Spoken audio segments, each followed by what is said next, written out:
And welcome to Player One Memories. So let's jump back to 1987, which saw Nintendo team up with Mike Tyson for Punch-Out on the NES. Nintendo luckily signed Mike during his punchy phase of life. God knows what this game would look like if they teamed up with him during his cannibal or hobo pigeon stages. How many pigeons you got? Maybe 1,400 now. Shit. And on the cartoon front, Disney's DuckTales made its debut, and like any kid, I just loved it to death. Although I have to wonder what dark secret Launchpad has over Uncle Scrooge. I mean, for the thrifty money grubber he is, he seems to have no issue with McQuack crashing million-dollar planes in every episode.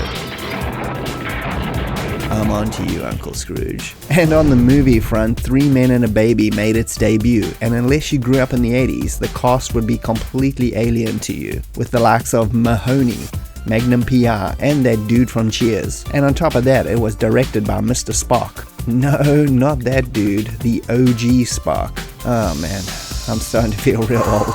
And now let's jump on over to today's game, which is Operation Wolf, released by Taito in 1987. Back then, making that weekend pilgrimage to the big city to play the latest arcade games was like a ritual that just couldn't be broken. I played this gem in an arcade in Durban, South Africa, in a mall called The Workshop, a converted train station turned into a hipster-style retail outlet. The place had an amazing selection of games up on the second level, wall-to-wall classics, RoboCop, Outrun, Enduro Racer, the list is endless.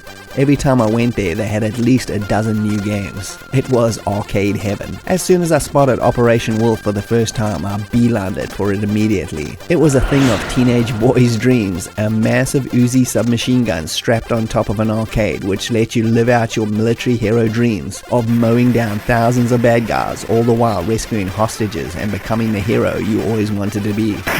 Operation Wolf. The best part for me was that this machine was still regular price and wasn't pimped out for double quarters to play, so obviously this was gonna get some serious playtime. The game was the answer to virtually all the movies of the day, like Rambo 2, Commando, and Delta Force being the most obvious inspirations among others. Just like all the best arcade games, gameplay was as simple as it got. Go rescue a bunch of hostages.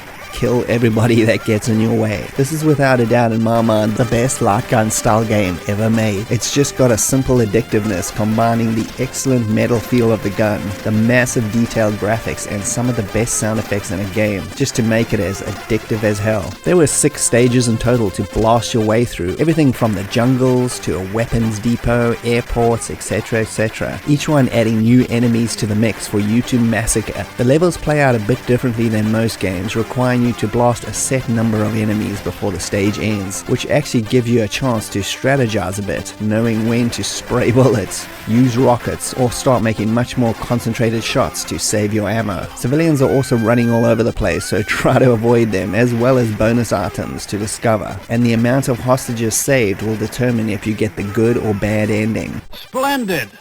You are a real pro!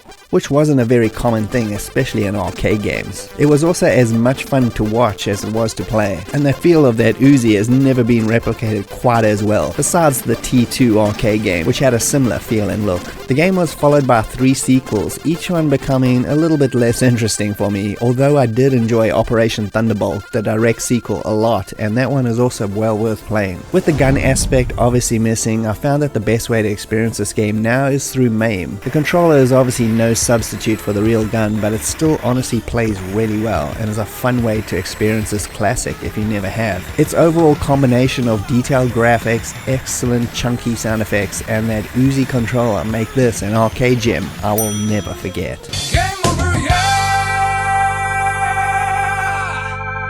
And thanks for joining me, Bastish B, at 64K. If you can like and subscribe, that would be greatly appreciated, and I'll see you next time.